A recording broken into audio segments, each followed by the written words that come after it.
Deseo agradecer a la Sociedad Argentina de Periodismo Médico, a la AMA y especialmente al doctor Claudio Jein por esta invitación. Realmente para mí es un honor, una cita de honor, ya es la segunda vez que tengo la oportunidad de visitar a ustedes, el año pasado con la presentación de mi libro de El corazón del obeso. Y como decía el doctor Jein, al cual le agradezco enormemente sus palabras, creo que ha exagerado un poco, es importante la comunicación, pero es fundamental la difusión. Y la difusión debe ser realmente de excelencia. Hay mucha información en estos días, en nuestra era, pero evidentemente también hay información no calificada. Por lo tanto, es de fundamental importancia esta unión entre nosotros. Voy a tratar un tema creo que polémico, y es importante que ustedes a través de su experiencia, a través de su entrenamiento, nos puedan ayudar a nosotros, a los cardiólogos, poder combatir este flagelo que es la primera causa de muerte en el mundo en general y en el mundo occidental, que son las enfermedades cardiovasculares. El tema de hoy es muy largo, pero también muy importante, es transición nutricional, demográfica y epidemiológica, determinantes subyacentes de las enfermedades cardiovasculares. Esto es para poder entender por qué las enfermedades cardiovasculares son la primera causa de muerte, porque no solo es importante decir tengo hipertensión, tengo colesterol alto, no hago actividad física, sino también hay un conjunto de determinantes debajo de estas enfermedades cardiovasculares que si nosotros queremos luchar contra ellas y queremos actuar firmemente para poder combatirlas, tenemos que tener el escenario completo y a estudiarlo con mucho detenimiento y poder actuar. Y les pido a ustedes que están entrenados en el periodismo médico de poder ayudarnos a nosotros, los cardiólogos, para que pueda llegar a la comunidad de una manera didáctica, de una manera efectiva para poder cambiar este flagelo y el futuro de estas alteraciones. Esta diapositiva ustedes la conocen hace mucho tiempo, la han visto millones de veces. Nosotros, como descendientes de los grandes simios, hace 4 millones de años estamos aquí. Y fundamentalmente hasta hace 160.000 años. La evolución es un hecho fundamental en este planeta en el cual es un planeta inhóspito. El cambio climático que parece que es hoy, no fue hoy solamente, sino fue siempre. Y eso es lo que hizo modificar a las especies, porque la obtención del alimento fue lo que hizo que los seres humanos llegamos a donde estamos, a partir de los grandes simios.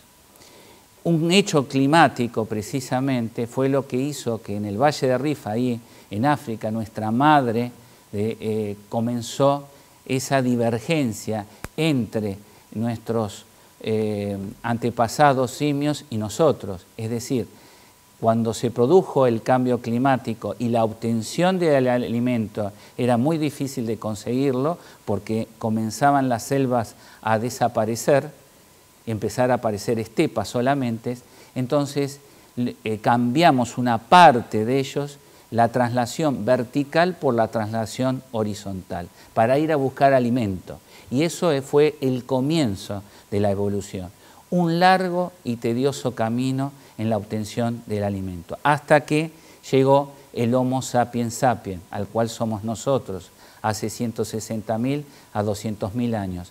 Realmente fue un camino muy fuerte en el cual llegó la época de oro, que fue la paleolítica, donde había una simbiosis, una comunicación con el medio casi perfecta y nos hizo ser la especie dominante. Pero lamentablemente, hoy en día no es el estilo que nosotros tenemos. Realmente hoy casi el tipo de persona es este individuo, el cual existe un incremento enorme en los índices de sobrepeso y obesidad.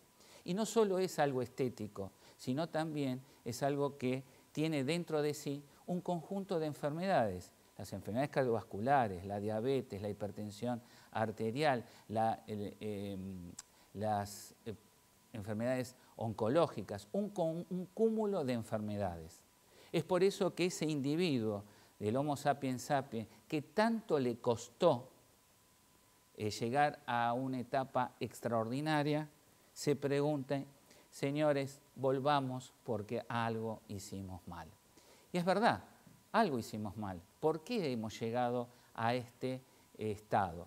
Precisamente por el hecho de que esa sociedad modernizada es un terreno de cultivo para que incremente los índices de exceso de peso y obesidad. Si nosotros podemos observar la última encuesta nacional, la tercera encuesta nacional de factor de riesgo, podemos observar que los dos índices más importantes son los de sobrepeso y obesidad. Y no solo es en cuanto a la población adulta, sino también en los niños, en los adolescentes. Los índices de obesidad en la pediatría y en adolescentes son alarmantes y lamentablemente lideramos nuestra región latinoamericana en cuanto a los índices de sobrepeso y obesidad en nuestros niños y nuestros adolescentes. Y eso no significa algo estético, sino que estamos hipotecando nuestro futuro, porque ese chico va a tener hipertensión arterial, va a tener enfermedades coronarias, va a tener trastornos del punto de vista ortopédico, y todo ello no solo va a provocar una alteración en nuestra sociedad, sino también el impacto económico que eso significa en el soporte comunitario sanitario. Bueno, como habíamos dicho anteriormente, para poder entender qué es lo que ha sucedido, precisamente tenemos que saber que un cambio climático fue lo que nos provocó la situación actual. Porque hace, como habíamos dicho anteriormente, un montón de tiempo que el Homo sapiens caminaba sobre la faz de la Tierra produciendo una economía depredadora o recolectora. Pero cuando existió hace 10.000 años un cambio climático importante, que fue la última glaciación, la era de hielo, provocó que muchas especies se extinguieran y el alimento era muy, muy escaso. Entonces el ser humano tenía dos caminos, o la extinción o sobrevivir. ¿Y cómo hizo para sobrevivir? Una idea ingeniosa, comenzar a acercarse al río y comenzar a producir la agricultura y la ganadería, cosa que antes no lo hacía. Y esto lo hizo espontáneamente en dos lugares muy distintos. En Euroasia comenzaron con el trigo y con la cabra, y acá en América con la mandioca y con la oveja. Instintivamente comenzó entonces así las primeras civilizaciones. Y estas civilizaciones comenzaron a producir evidentemente una alteración en transformar una depredación y una recolección en una sociedad productiva, una economía productiva. Comenzaron las sociedades modernas, comenzó la urbanización, comenzó a hacer tareas diferentes, cada uno hacía una tarea distinta y el organismo en algunos pacientes o algunas personas hacían actividades permanentes y eso comenzó a aparecer las alteraciones en las articulaciones que no están acostumbradas a realizar actividades permanentes y constantes y las mismas actividades. Pero además todo eso hizo que nos produjera una disarmonía alimentaria. Comenzamos a consumir alimentos a los cuales nosotros no estamos preparados genéticamente. Además, comenzamos a caminar muchísimo menos y paulatinamente comenzamos a tener índices de sedentarismo que son alarmantes en el día de hoy. Y por otro lado, lo que se produjo, una adaptación anómala a la vida moderna, lo que favoreció evidentemente los índices de obesidad. Y la obesidad y el sobrepeso, junto a la hipertensión arterial, a la diabetes tipo 2 y a la dislipidemia, son la base fundamental que desencadena en las enfermedades cardiovasculares. Estas enfermedades cardiovasculares son la primera causa de muerte en el mundo general y occidental, y la Argentina no escapa de ello. El 31% de las enfermedades morbimortalidad se deben a las enfermedades cardiovasculares. O sea, lo que yo hablo en el libro, que está a vuestra disposición, de la gran discrepancia, es decir, la discordancia que hay entre el metabolismo y la realidad actual, es decir, el desacople entre la concepción, cómo estamos concebidos, y la realidad alimentaria a la cual nos enfrentamos día a día. Bueno, como ustedes saben muy bien, estamos frente a una epidemia cardiovascular. Esta epidemia cardiovascular evidentemente produce 17,5 millones de personas que fallecen en el mundo actual, siendo la primera causa de muerte la enfermedad coronaria con 7,4 millones y el accidente cerebrovascular con 6,7 millones.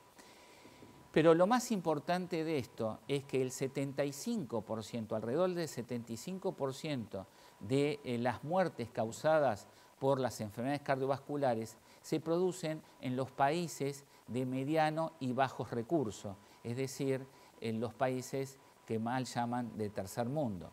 Obviamente es muy importante porque estas enfermedades cardiovasculares comienzan a aparecer en edades más tempranas de la vida, en la cuarta, quinta, sexta década de la vida, con lo que lo significa no solo en la alteración del punto de vista de ese individuo que está altamente entrenado para efectuar las tareas laborales en su medio social, sino también ese individuo que padece un accidente cerebrovascular tiene un impacto no solo en la familia, sino en la sociedad, es decir, en su ámbito y en su país.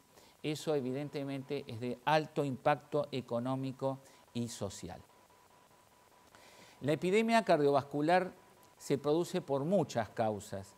Fundamentalmente, ya lo sabemos, la hipertensión arterial, la dislipidemia, el tabaquismo, la disminución de la actividad física, el uso indebido del alcohol, el incremento de la insulinoresistencia, o sea, de los cuadros de diabetes tipo 2, la dieta mansalva y fundamentalmente los índices de sobrepeso y obesidad. Esto hace que las enfermedades cardiovasculares nos pongan a nosotros, a los cardiólogos, en la cima de las especialidades clínicas. De alguna manera no hemos querido serlo, pero nos han puesto las circunstancias. Tenemos de alguna forma una visión general de cómo actuar sobre estas enfermedades cardiovasculares.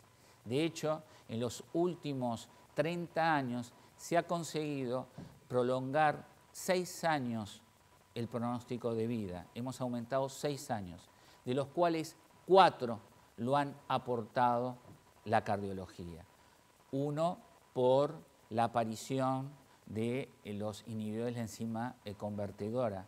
Segundo, por la utilización de las estatinas y la utilización de las aspirinas y los beta bloqueantes. Todo ello ha permitido mejorar el estilo de vida y la prolongación de la vida.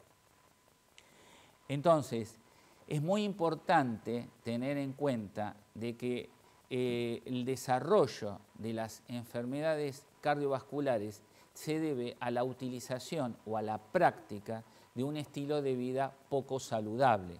Esta práctica de estilo poco saludable son los que nosotros llamamos factores de riesgos modificables. es decir, la inactividad física, el sedentarismo. Después, posteriormente, la licenciada Spairani va a hablar de cómo actuar y cómo desarrollar la actividad física para evitar este flagelo que es el sedentarismo, que está favorecido por la tecnología del día de hoy, en el cual de nuestra casa no hace falta ni siquiera cruzarse para hacer una compra. El uso indebido del alcohol, en especial en nuestros adolescentes, y fundamentalmente el hábito tabáquico. Esta práctica de estilo de vida poco saludable van a desencadenar, a fomentar la aparición de lo que nosotros llamamos factores de riesgos intermedios, o sea, la hipertensión arterial, la hiperglucemia, la dislipidemia y el sobrepeso y obesidad. Todos estos factores están íntimamente relacionados. Ya un individuo con índice de sobrepeso y obesidad producen mecanismos fisiopatológicos que se imbrican y comienzan a aparecer el aumento de las cifras tensionales, el aumento del colesterol total, la disminución de las fracciones protectoras del colesterol como el HDL, lo llamado comúnmente el colesterol bueno, y por supuesto tenemos el enfrente, el colesterol malo, el LDL, que nos hace alterar la circulación y depositar en nuestras arterias estigmas de colesterol que van a provocar las obstrucciones en las regiones determinadas de acuerdo a la arteria o la perfusión a la cual nosotros charlamos. Los que sí, estos factores van a desencadenar las cardiopatías y la diabetes tipo 2 y los accidentes cerebrovasculares, los cuales van a disminuir la calidad y esperanza de vida. Pero también hay otros determinantes que inciden sobre estas enfermedades cardiovasculares, a la cual nosotros le llamamos las causas de las causas, que es los determinantes subyacentes de las enfermedades cardiovasculares, que es uno de los motivos de la charla de hoy. Es decir, ustedes, los periodistas, nosotros los médicos, no solo vamos a tener que actuar diciendo al paciente que haga actividad física, que reduzca sus valores de hipertensión a través del control y del tratamiento, tratar de hacer la cesación tabáquica y aconsejarle un buen tratamiento farmacológico y además el control periódico médico, sino que también tenemos que analizar de cómo se llega a hacer la actividad física. Si nosotros como institución y no hablamos con las autoridades y no favorecemos a que hagan actividad física, obviamente esto no tiene sentido. Es decir, tratar de hablar con las autoridades para que se efectúen las bicisendas, para que se efectúen las sendas de los caminantes, para que tenga de alguna manera también una seguridad para poder hacerlo. Yo termino de trabajar, 6 de la tarde, quiero dar una vuelta, pero tengo que tener también seguridad.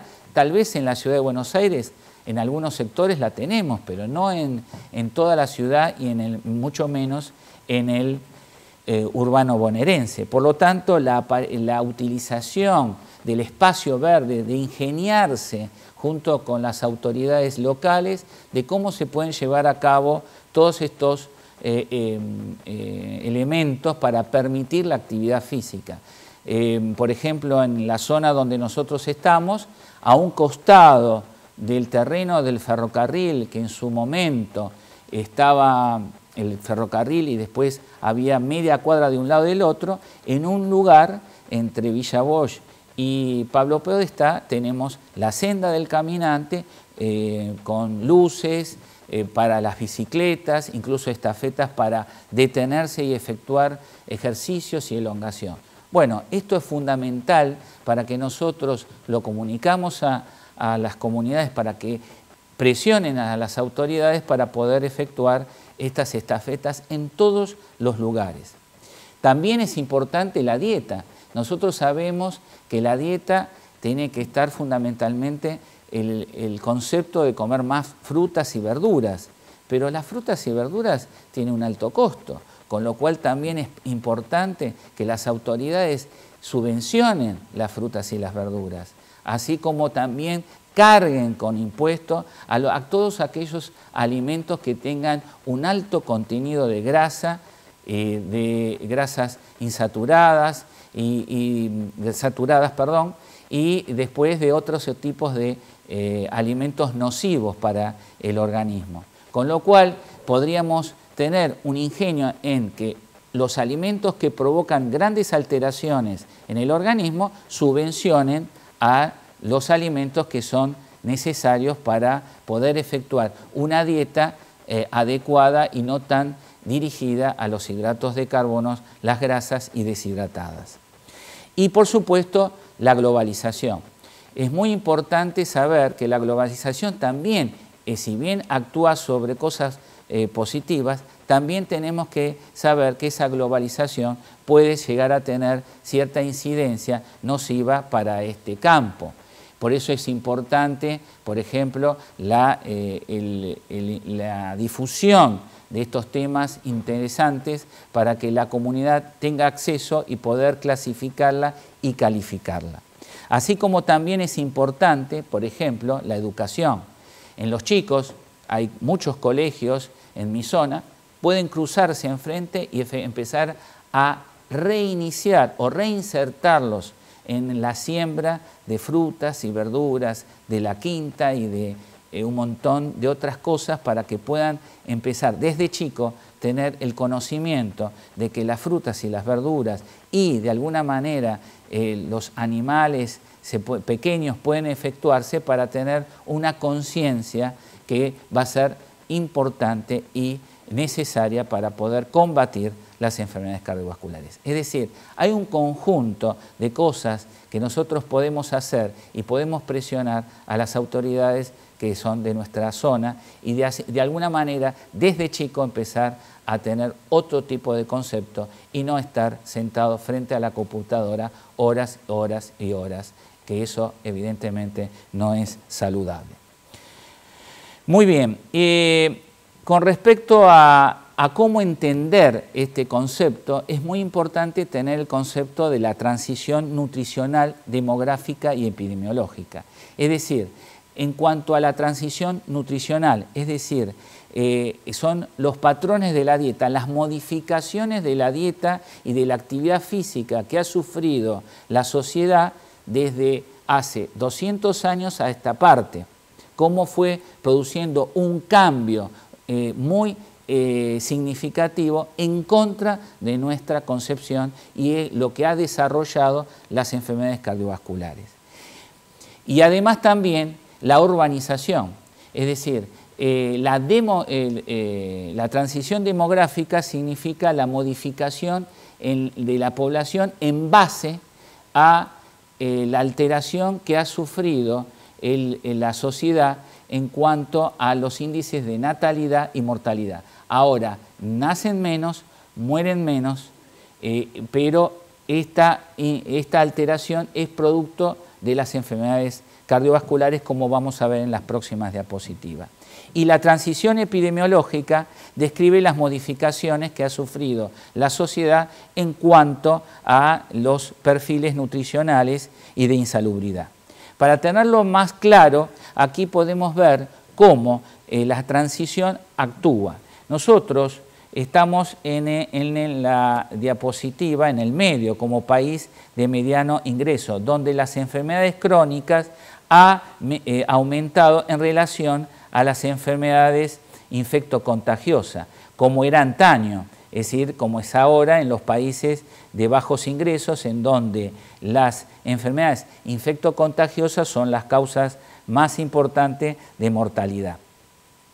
Evidentemente, esto se debe precisamente a la transición demográfica y epidemiológica que ha hecho que este crecimiento económico modifique las enfermedades infectocontagiosas y parasitarias que antes tenían mayor incidencia a las enfermedades crónicas. Por eso ahora hay una mayor cantidad de enfermedades cardiovasculares y cáncer precisamente por estas modificaciones.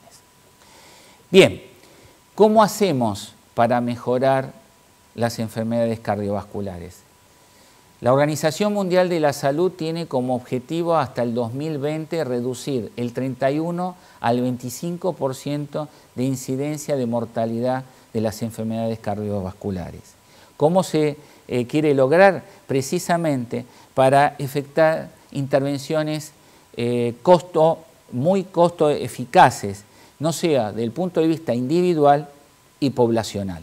Es decir, podemos actuar sobre el individuo, es decir, el impacto social sobre el individuo es muy poco. Podemos hacer bajar el colesterol, mejorar la presión, hacer la actividad física, pero desde el punto de vista poblacional es pobre. Por eso tenemos que tener dos tipos de estrategias. Una estrategia individual a la cual los médicos estamos muy acostumbrados a hacerlo y una estrategia sanitaria en donde nuestra estrategia va a estar dirigida hacia la sociedad para permitir reducir los índices de enfermedades cardiovasculares.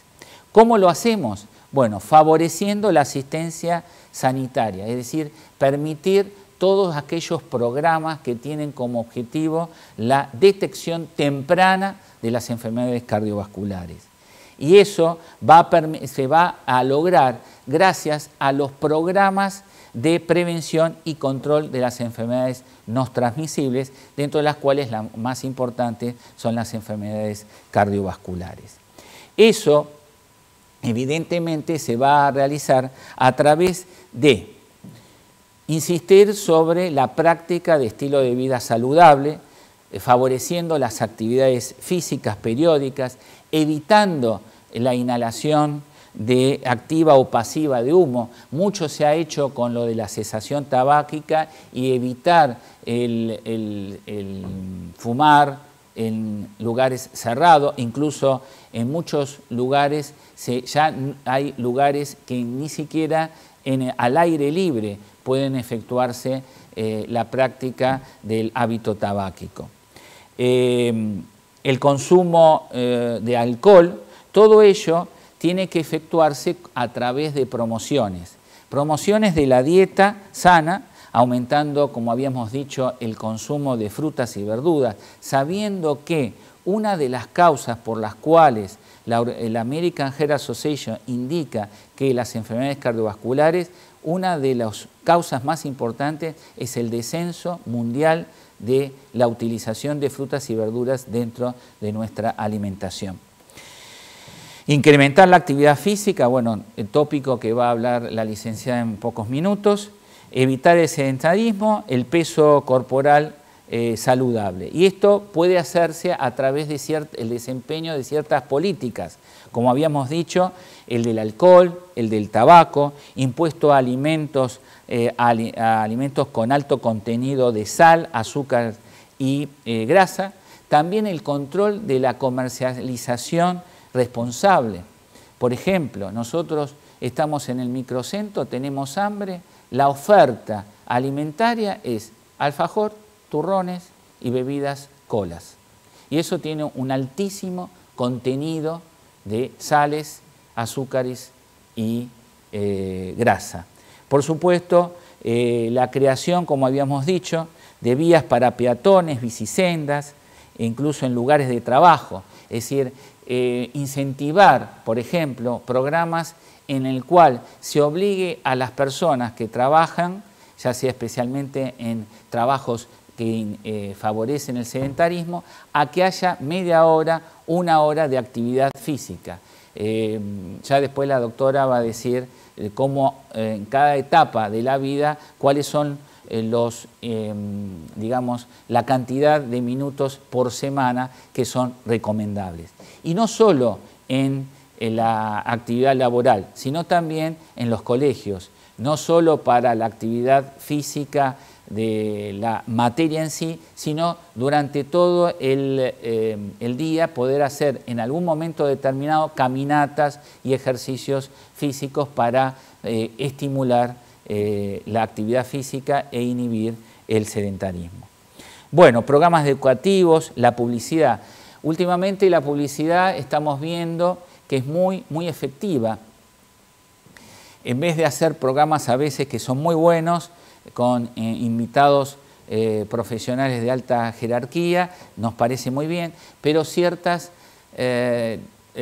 propagandas son de muy buen impacto. Por eso felicito a aquellos que han hecho estas campañas. Por ejemplo, recuerdo una en la que hay una mujer de alrededor de 50, 60 años como bombero y entraba en un lugar que se estaba incendiando y decía, tiene menos peligro que aquella persona que no se controla sus mamas.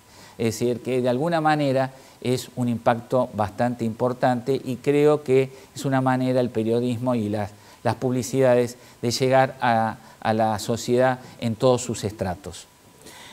Comidas saludables en los comedores escolares, eso es fundamental e importante y tiene que haber por parte del Estado y por parte de las autoridades un control excesivo, bien puntilloso de lo que se le da de alimento a nuestros niños.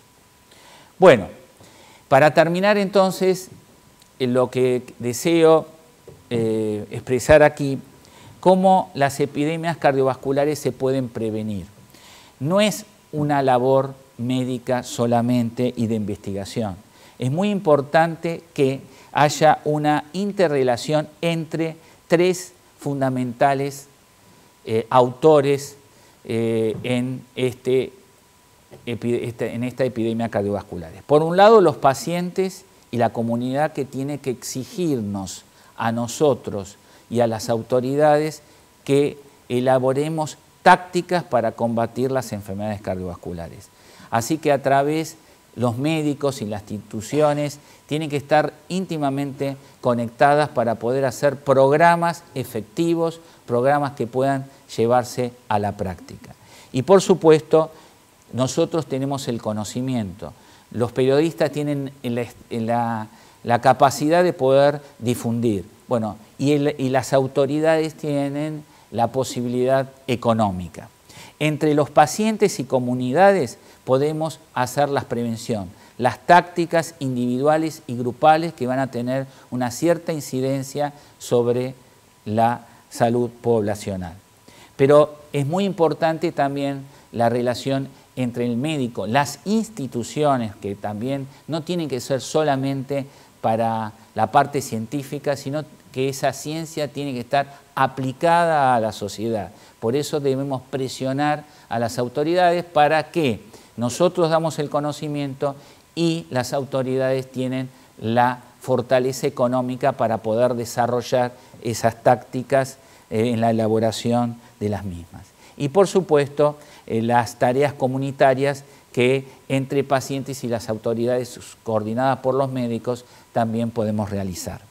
Bien, voy a finalizar terminando uno de mis artículos que están en la Federación Argentina de Cardiología, donde termino diciendo, permítanme leerlo, que indudablemente el más eficaz instrumento para frenar el progreso de las enfermedades cardiovasculares es la prevención cardiovascular, pero no alcanza con realizar una excelente identificación y estratificación, control e intervención sobre los factores de riesgo cardiovasculares, ya sea principales y contribuyentes, ya sea en el plano individual, grupal o comunitario, sino que es necesario un abordaje amplio y a la vez un estudio minucioso del escenario sobre el cual la epidemia cardiovascular se expone. Para ello, la participación activa de todos los sectores de la sociedad, en especial médicos, periodistas, con un enfoque multidisciplinario es vital. El Estado, las instituciones científicas y la sociedad en su conjunto deben asumir un papel protagónico. Con los medios del primero y el conocimiento científico de la segunda, en una interacción madura e inteligente, se podrán contribuir a las tres estrategias más idóneas para combatir este flagelo en cada comunidad determinada, encuadrada en su entorno cultural, profundizando el tema costo-beneficio con una visión orientada a largo plazo. Señores, la historia nos contempla. Muchas gracias.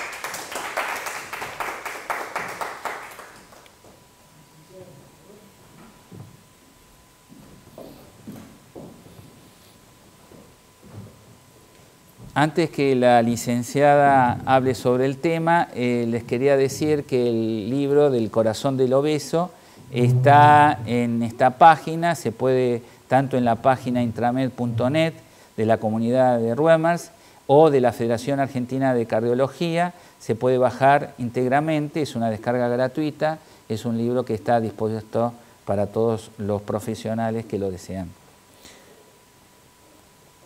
Espera que te... Bueno, buenas tardes. Yo les voy a pedir un poquito de disculpas porque no estoy tan acostumbrada a dar charlas como el doctor. Pero bueno, en este caso quise apoyar el tema porque es muy importante y nos interesa muchísimo. Yo soy licenciada en kinesiología y a mí siempre me toca, a nosotros, a los kinesiólogos, nos toca atender al paciente después que tiene la patología, la enfermedad y rehabilitarlo. Después del accidente cerebrovascular y después de un cuadro grave de hipertensión. Entonces, lo importante de acá sería no tratarlo después que tuvo la patología, sino tratar de contribuir a la prevención, que es lo que apuntamos. Entonces, como muchas veces nombró el doctor, lo importante que es la actividad física para prevenir estas enfermedades no transmisibles, para prevenir los riesgos de tener una enfermedad no transmisible. A nivel mundial, 1 de cada 4 personas adultas a nivel mundial tiene poca actividad física, 1 de cada 4, y en adultos. Y en los adolescentes, el 80% de los adolescentes no tiene una actividad física suficiente. Esto preocupa realmente porque sabemos la importancia de la actividad física en esta disminución de factores de riesgo.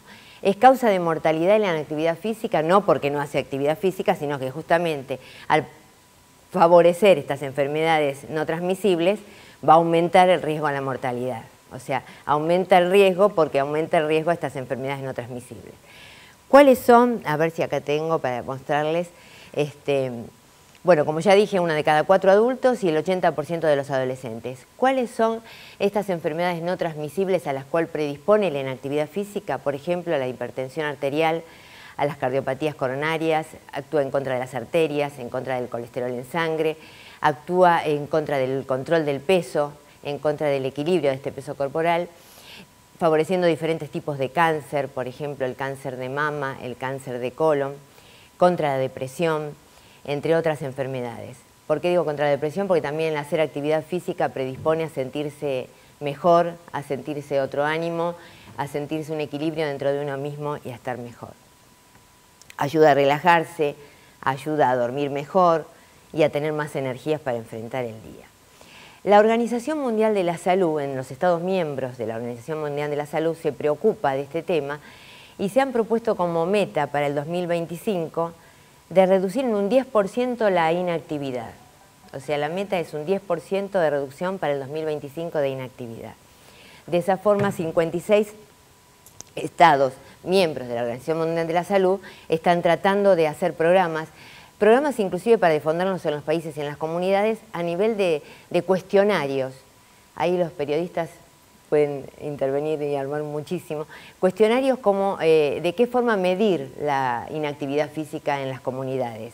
Y después de medirlos, hacer también un seguimiento. O sea, no es importante es calificarlos, sino después, bueno, cómo lo seguimos y las estadísticas.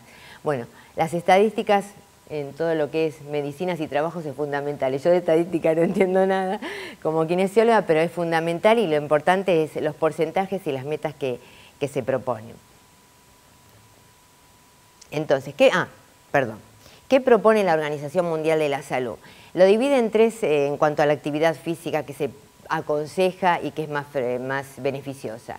Lo pone en 3 escalafones, edades de 5 a 17 años, o sea, infancia y adolescencia. Ahí se proponen unos 60 minutos diarios de actividad física. La actividad física puede ser intensa o moderada. En el joven es importante la actividad deportiva, y es importante cualquier tipo de ejercicio físico. O sea, ¿qué es la actividad física? Es importante que les diga esto. La actividad física sería cualquier movimiento corporal en el cual intervienen los músculos esqueléticos y que conlleva un gasto de energía. O sea, cualquier movimiento corporal nos referimos a que pueden ser tareas domésticas, tareas laborales, caminatas, jugar, tareas recreativas, o sea, lo que la persona realice en cualquier momento de su día, en su vida diaria. A diferencia del ejercicio físico, que el ejercicio físico es una actividad planeada, estructurada, que tiende a trabajar determinados grupos musculares, que por supuesto el ejercicio físico es totalmente importante también como la actividad física esta que digo, en general simplemente de movimiento de músculos esqueléticos. Las dos formas son necesarias y pueden ser interactuadas, depende de la edad y de cada persona. Entonces, en los niños y en los adolescentes, 60 minutos diarios de actividad física o moderada. Si hace más y hace el doble, está perfecto, pero por lo menos 60 minutos diarios, con trabajos moderados o también trabajo de determinados grupos musculares importantes para el fortalecimiento.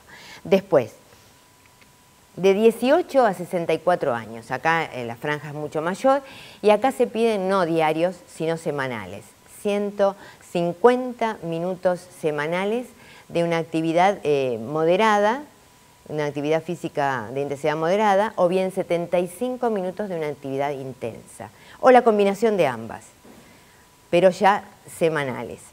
En este caso, en estas personas y en este grupo también se tienen que agregar, y es importante, 2 o 3 veces por semana ejercicios de fortalecimiento en grandes grupos musculares.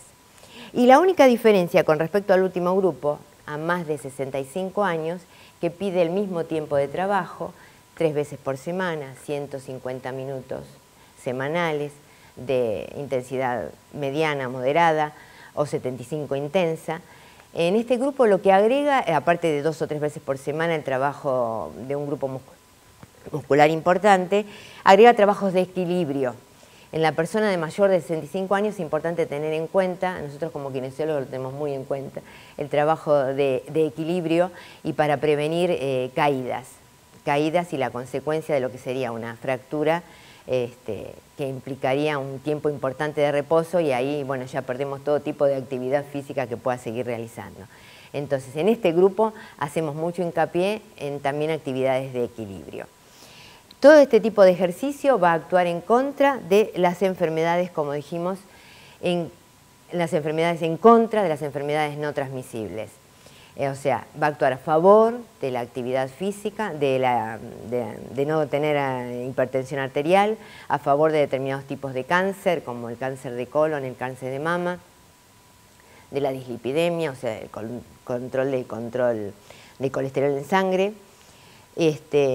Acá lo que yo puse determinados consejos para realizar una actividad física, sobre todo en las personas que no quieren ir a un gimnasio y no quieren hacer una determinada actividad reglada, sino actividades recreativas, actividades de la vida diaria. En el caso de las personas es importante, como dijo el doctor, tener en cuenta el ámbito social.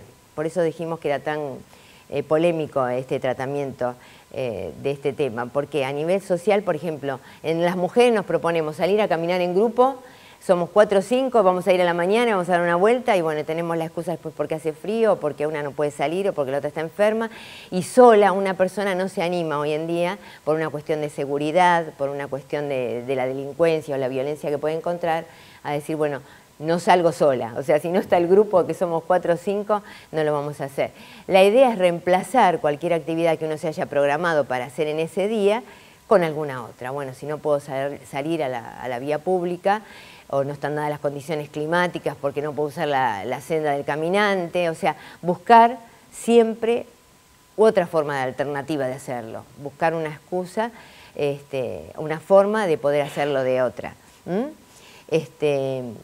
Otra de las formas simples sería tratar de usar menos el auto y tratar de caminar más, bajarse de un colectivo antes de tiempo, como yo lo hice hoy para ganar tiempo, porque llegaba temprano, bajar unas cuantas paradas antes y decir, bueno, camino en vez de bajarme justo. O sea, tratar de tener en cuenta, si tenemos conciencia de que debemos caminar y que nos va a hacer bien, buscar la forma y la manera. La vida diaria nos lleva a que no tengamos tiempo, realmente que cada vez andamos corriendo más de un lado para el otro, los tiempos nos corren, pero es importante para nuestra salud, para saber que actuamos tanto a favor del organismo y de la salud, el tener actividad física. Para hacer que un ejercicio sea positivo para el aparato cardiorrespiratorio, tiene que tener por lo menos una frecuencia sin interrupción de 10 minutos. ¿Es así, doctor? 10 minutos ininterrumpidos para que actúe sobre el aparato cardiorrespiratorio. O sea, eso es fundamental. Después los otros se pueden hacer reposo, se puede seguir, se puede detener, pero para que actúe sobre el aparato cardiorrespiratorio tienen que ser 10 minutos ininterrumpidos. También es importante bailes, o sea, hablamos de la actividad física a modo recreativo, dijimos, y en el caso de los adolescentes, predisponer a la práctica de deportes, insistir en la práctica de deportes e insistir en los colegios también que haya este espacio para hacer actividad física. Hoy en día hasta se va dejando de lado, en muchos casos, el profesor de educación física se pone a leer, y no hacer realmente el trabajo. Cuando yo era chica, en mi época, nosotros hacíamos muchísimo más que lo que se hace ahora. La vida ahora es muy distinta, los medios, como había nombrado recién el doctor, la computación, que todos los trabajos se pueden hacer desde casa. Está la posibilidad de hacer home office. Mucha gente trabaja desde la casa y ni se levanta y está de la cocina a la computadora y comiendo, que favorece a que coma más, y tomando infusiones y bueno, trabajando desde la casa. Es útil si no tiene posibilidad de hacer home office, de ir de vez en cuando para salir y caminar.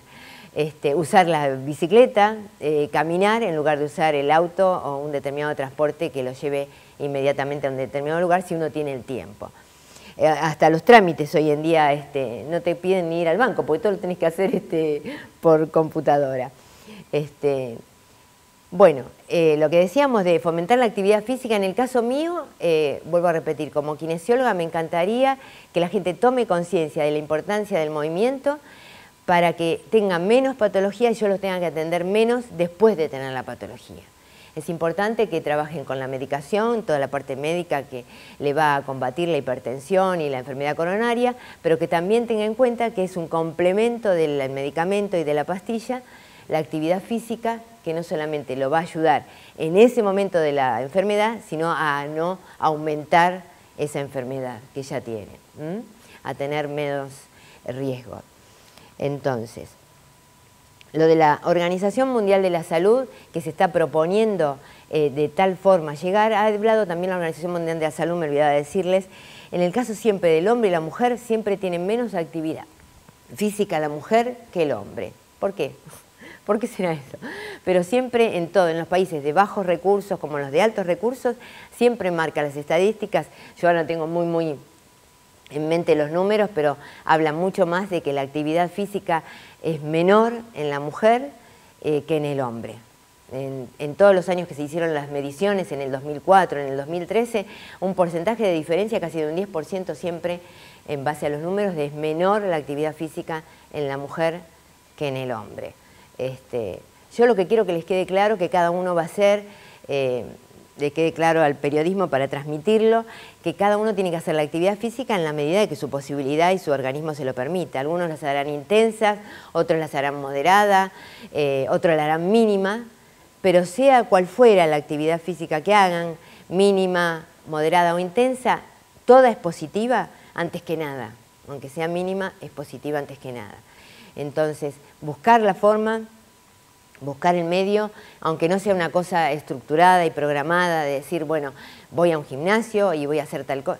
Todos los días proponerse subir y bajar escaleras, no tomar el ascensor, no tomar escaleras mecánicas, subo y bajo la escalera, por ejemplo, caminos 2 cuadras, voy a mirar videos, voy a hacer mandados, pero la idea es moverse. En este caso nos referimos a las enfermedades cardiovasculares y coronarias, y yo también me puedo referir a las enfermedades reumáticas, artrósicas, ¿no es cierto?, traumatológicas. O sea, el movimiento es beneficioso en cualquier patología de la que hablemos, en la medida que se puede hacer y en las posibilidades de cada persona. Cada persona le pondrá su ritmo, le pondrá su cantidad, su calidad, pero aunque sea mínima es importantísimo. Entonces, el resumen mío es ese. No quiero atender al paciente cuando ya tiene la patología y rehabilitarlo, sino quiero que a lo mejor haga actividad física para prevenir tener esas patologías que podemos saber que las ayuda un montón la actividad física. Otra cosa no tengo para decirles. Muchas gracias. Bueno, vamos a modificar un poco lo que habitualmente hacemos y hoy tenemos dos panelistas. Entonces yo le diría que en lugar de estar en la butaca de usted arriba del escenario, sube la primera que quiera, pueden subir las dos, pero con otro sistema también.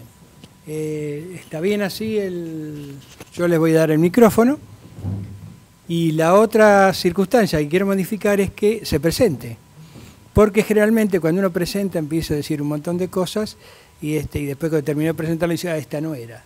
Entonces, para evitar este tipo de crisis que suele ocurrir en los congresos, por ejemplo, la profesional, la doctora que viene, se presenta, dice su especialidad. Generalmente acá tienen varias especialidades, entonces la más común que podíamos referir a la difusión de algo que se podía hacer fuera del consultorio, dentro del consultorio y la difusión a través del periodismo. Bueno, ¿puede ser de ahí? De acá. ¿Acá también? Ah, con este. Bueno, hasta eso tengo que... Bien. Mi nombre es Gabriela Ferretti, yo soy médica especialista en neurología, auditoría médica y medicina legal. Excelente la exposición de los profesionales. Quería preguntarle al doctor Pasca, cuando nosotros analizamos la difusión de los factores de riesgo cardiovascular, en general solemos escuchar que se habla de la hipertensión, se los nombra.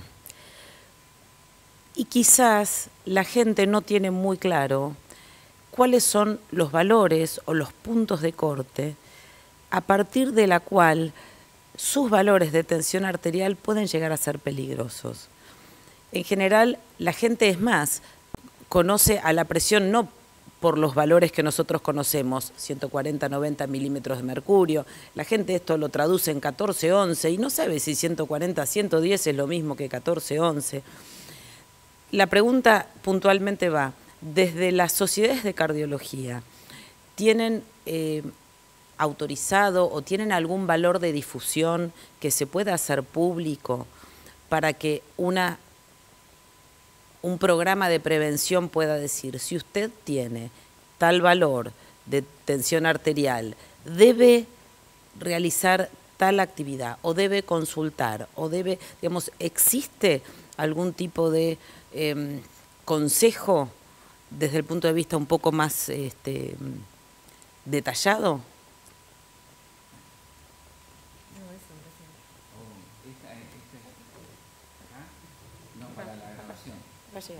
Ah, perdón. Bien, muy buena la pregunta. Es decir, en realidad siempre lo que se tiende a un valor de presión. Y eso es lo que antes teníamos más presente, que es el valor. Por supuesto que, como dijo la doctora, 14,9 sería la presión hasta donde tenemos que tener a partir de los 18 años. Ya voy a hablar de los valores, pero quiero dar otro concepto más generalista, porque la hipertensión arterial es parte de un problema general. No es de por sí un problema solo el valor, sino también lo que hay debajo de ese valor. Es como cuando nosotros vemos un iceberg, vemos la punta y esos son los valores tensionales. Pero debajo de eso hay un conjunto de alteraciones fisiopatológicas que se van produciendo, que es lo que nosotros últimamente llamamos síndrome metabólico, que es muy importante tenerlo presente. Es decir, cuando vemos un paciente hipertenso, tenemos que ir a buscar también otros trastornos, que son, por ejemplo, la insuficiencia o la intolerancia insulínica. Sabemos que ese individuo muy probablemente tenga el metabolismo hidrocarbonado alterado, como el ácido úrico, como los factores de colesterol y triglicéridos, es decir, toda la gama de enfermedades lipídicas.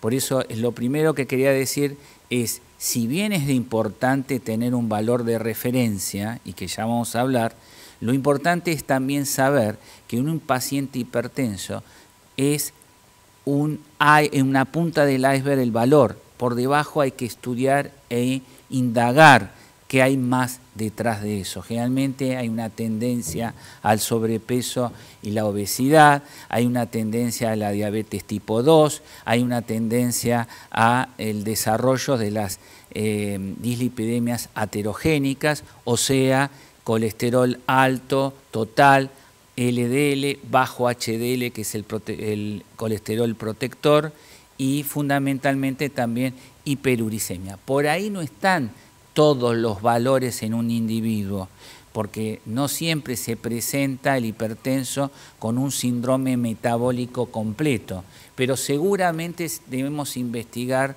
por debajo lo que hay. Por supuesto que qué valores tenemos que tener, recién dijimos, todas las guías, tanto las europeas, las guías norteamericanas y las regionales y las nacionales, dicen que todo aquel individuo mayor de 18 años ya se habla de hipertensión a partir de los 14 de máxima y los 9 de mínima. Por supuesto, después hay algunas diferencias en otras guías, donde ya el 130 es normal alta, ya por encima de 85 ya tenemos una tendencia a la hipertensión diastólica. Entonces es muy importante tenerlo este concepto. También tenemos que encuadrarlo dentro del individuo. No es lo mismo un aparato cardiovascular de un individuo de 18 años que un individuo de 80 o 90 años. También hay que tener ese concepto. Las sociedades de cardiología en todo el mundo tienen páginas, incluso la Federación Argentina de Cardiología lo tiene, páginas para pacientes, páginas que van orientando a los individuos. Pero vuelvo a insistir, si bien tenemos que tener un valor de referencia, tenemos que tener también el concepto por detrás, que ese individuo no es solamente un manguito de tensión, sino que por debajo la hipertensión arterial expresa o es de alguna manera el signo, porque nosotros en semiología decíamos síntoma y signo, el signo que por detrás hay algo más complejo. Así que es muy importante tener esto. Y los pacientes, por supuesto, lo otro muy importante es el control periódico de la presión. Muchas veces los pacientes o las personas no se controlan la presión. Es decir, ¿cuándo se tomó la última vez? Y hace 4 años, 5 años. No, la presión hay que controlarlo periódicamente, hay que hacer los controles y por supuesto hay que hacer la prevención. No sé si contesto la pregunta. Sí, un poco esta disquisición entre los 130, 85 como límite máximo y de los 140, 90 es una gran discusión. Quería específicamente, la pregunta era si la federación tenía alguno de estos valores como valores de difusión. Pero no, está bien, ya está contestada. Sí, cómo no.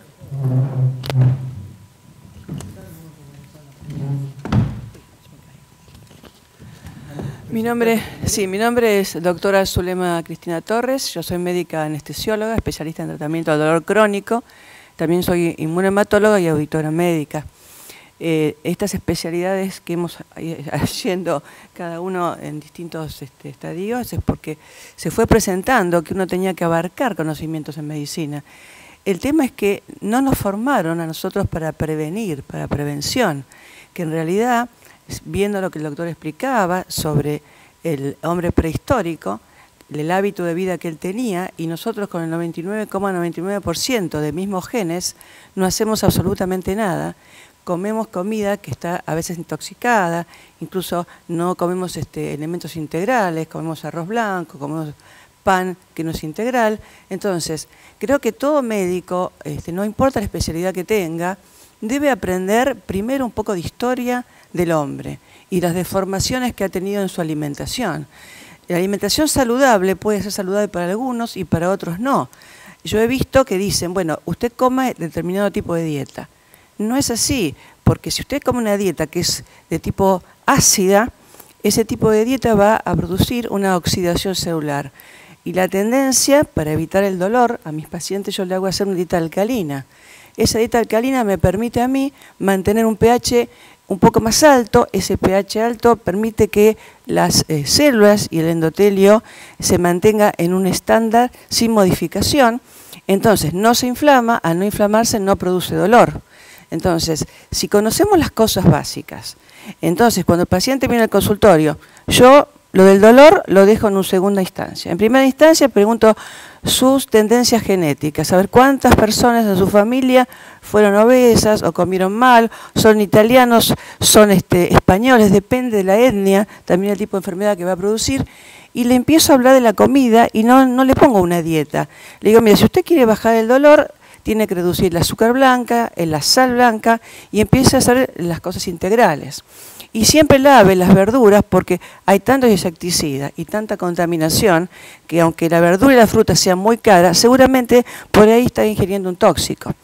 Entonces, es muy importante, al margen de nuestra especialidad, tener el conocimiento básico de los tóxicos que realmente nos están invadiendo. Creo que a propósito, hay toda una industria de la alimentación, de la conservación de los alimentos, entonces le ponen todo tipo de conservadores que si uno, por ejemplo, un jugo que viene en botella, un jugo de naranja, y un chiquito lo va a tomar, y uno si ve la letra chica, no tiene azúcar, tiene un producto similar que es tóxico con el tiempo.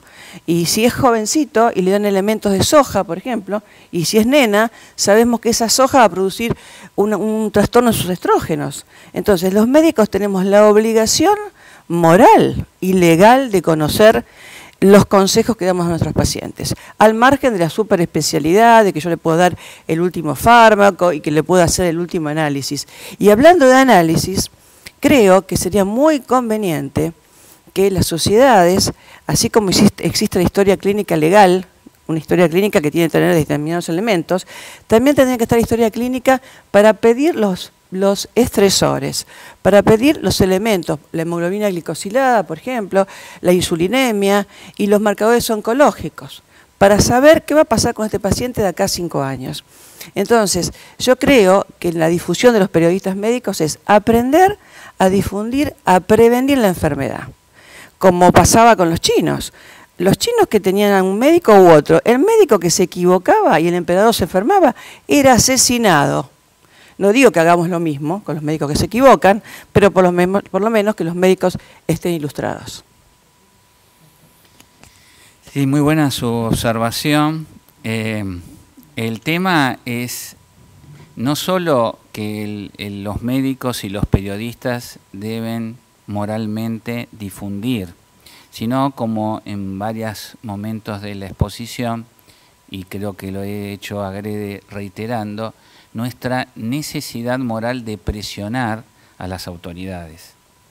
Porque la pregunta es, cuando nosotros agarramos un alimento determinado y dice ingredientes, 2 puntos, los primeros 2 o 3 lo conocemos, después dice jarabe de fructosa, HN4Z y esto otro y esto lo otro, que realmente nuestra pregunta es, ¿qué efecto metabólico, qué efecto sobre la salud en general tienen esos ingredientes?